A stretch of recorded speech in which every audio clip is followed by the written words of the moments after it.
Next நேயர்களுக்கு என்னோட அன்பான வணக்கங்கள். இன்னைக்கு நம்ம சனிப்பெயர்ச்சி குறித்து தான் பார்க்க போறோம். அதை நம்ம கூட ஷேர் பண்ணிக்கிறதுக்காக சித்தர் வாக்கு ஜோதிடர் பாலசித்தர் பாலஜனா அவர்கள் இணைஞ்சிருக்காங்க. வாங்க நிகழ்ச்சிக்குள்ள போகலாம். வணக்கம் சார். வணக்கம்மா. எப்படி சார் இருக்கீங்க? நல்லா இருக்கு, சிறப்பா இருக்குமா. ஓகே சார், எல்லாரும் இந்த சனிப்பெயர்ச்சின்னு பேசிட்டு இருக்காங்க. அந்த சனிப்பெயர்ச்சினா என்ன சார்? இப்ப முதல்ல பிரம்ம பிரபஞ்சத்தில் பிரம்மனால் உருவாக்கப்பட்ட ஒரு சக்தி தான் பிரம்ம ஜோதிடம் சாஸ்திரம். அப்படி பிரம்மனால் உருவாக்கப்பட்ட ஜோதிட சாஸ்திரத்தை சித்தர்களும் முனிவர்களும் உருவாக்கிய வாக்கிய பஞ்சாங்க முறைப்படி, ரிஷிகளின் வாக்கிய பஞ்சாங்க முறைப்படி இந்த பெயர்ச்சி அப்படின்றது ரொம்ப முக்கியத்துவம் வாய்ந்தது. அப்ப இந்த பெயர்ச்சி என்பது 6/3/2026 இது உலகமே கொண்டாடப்படுகின்ற, உலகமே எதிர்பார்க்கப்படுகின்ற ஒரு முக்கியமான பயிற்சி. கண்டிப்பா. அதே நேரம் நம்ம இந்து ஆலயங்கள் திருப்பள்ளிக்காடு, உச்சனூர், திருநள்ளார் இந்த ஆலயங்களில் எல்லாம் இந்த 6/3/2026 அன்றைய தினம் மட்டுமே சனி பெயர்ச்சி விழா கொண்டாடப்படும்.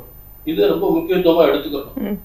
அடுத்து இந்த சனி பெயர்ச்சி எதுக்காக வருது, ஏன் வரணும் அப்படின்னா, ஒரு மனுஷன் அவனுக்கு ஒரு யோகத்தை முதல்ல கொடுப்பார். நல்ல தொழில், நல்ல வருமானம், நல்ல முன்னேற்றம் கொடுப்பார்.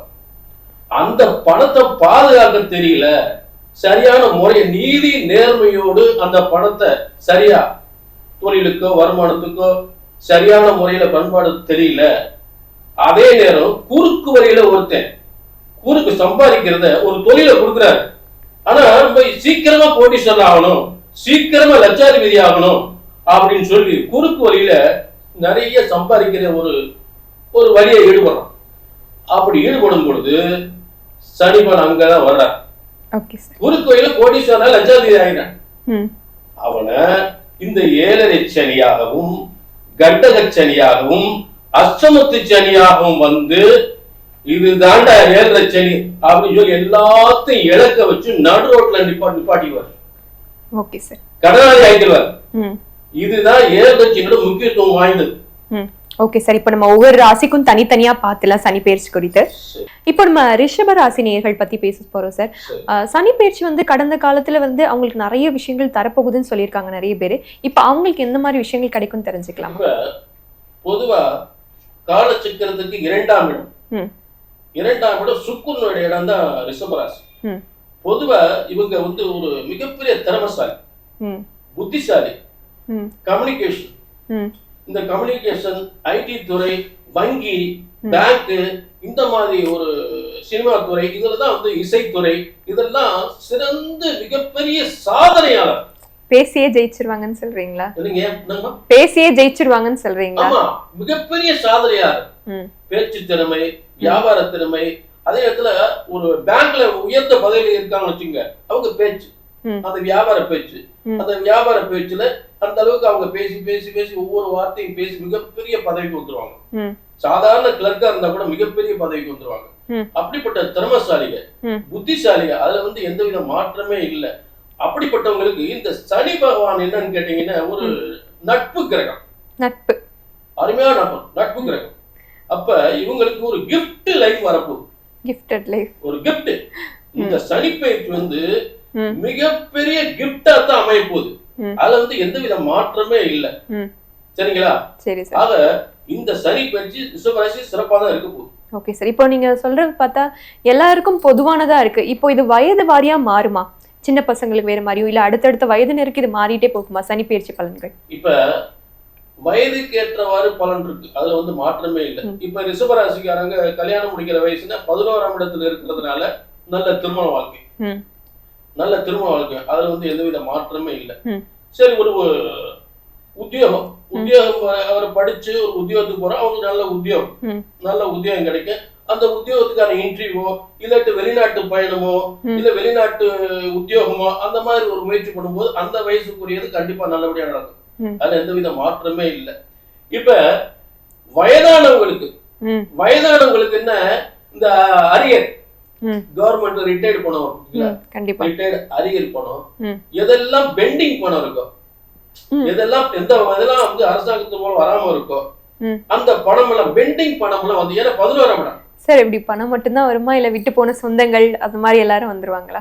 அதாவது உங்களுக்கு 11ஆம் இடம் வந்து நட்பு, அதாவது மனைவியின் மூலம் பெறக்கூடிய யோகங்கள் 11ஆம் இடம் தான். அப்ப அந்த 11ஆம் இடத்துக்கு வரும் பொழுது கணவன் மனைவி பிரிந்தாலும் ஒண்ணு சொத்து, அதுல வந்து எந்தவித மாற்றமே இல்லை. மன வாழ்க்கையில் அதாவது கடந்த காலங்களில் மன வாழ்க்கையில மிகப்பெரிய பிரச்சனை எல்லாம் வந்திருக்கும்.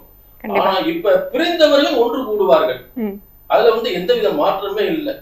11ஆம் இடம் ஒரு மிகப்பெரிய வெற்றி ஸ்தான், மிகப்பெரிய ஜாக்பாட் அப்படின்றது ரிஷப ராசிக்கு உறுதியா உண்டு. ஓகே சார், எல்லாமே பாசிட்டிவா சொல்லிட்டீங்க.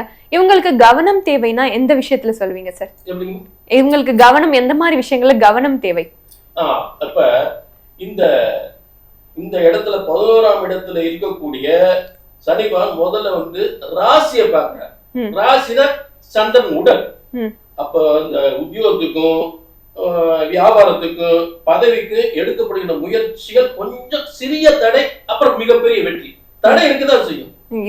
அடுத்தது அவர் பார்க்கறது பூர்வ புண்ணிய ஸ்தானத்தை பார்க்கிறாரு. இந்த பூர்வ புண்ணிய ஸ்தானத்தை பார்க்கும் பொழுது கொஞ்சம் பிள்ளைகளுக்கு ஏதாவது பிரச்சனை கொடுக்கும், பிள்ளைகளுக்கு உயர்கல்வியில ஏதாவது ஊர் விட்டு ஊர் மாறக்கூடிய நிலை ஏற்படும், பிள்ளைகள் கல்வியில கொஞ்சம் கவனமா இருக்கணும், பிள்ளைகளுக்கு உத்தியோகத்துல கொஞ்சம் ஏதாவது உயர் பதவியில கொஞ்சம் தடைகள் இருக்கும், பூரிய சொத்துல கொஞ்சம் கவனமா இருக்கணும். இதுல சொத்து பிரச்சனை டாக்குமெண்ட் அதுல கொஞ்சம் கவனமா இருக்கணும், சொத்து பிரச்சனைகள் டாக்குமெண்ட் பிரச்சனைகள்.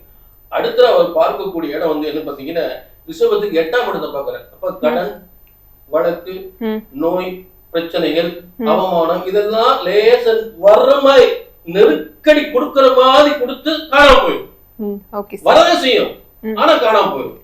ஆக இது மிகப்பெரிய ரிஷபராசியை பொறுத்தளவு மிகப்பெரிய ஜாக்பாட் என்பது, மிகப்பெரிய வளர்ச்சி என்பது உண்மை.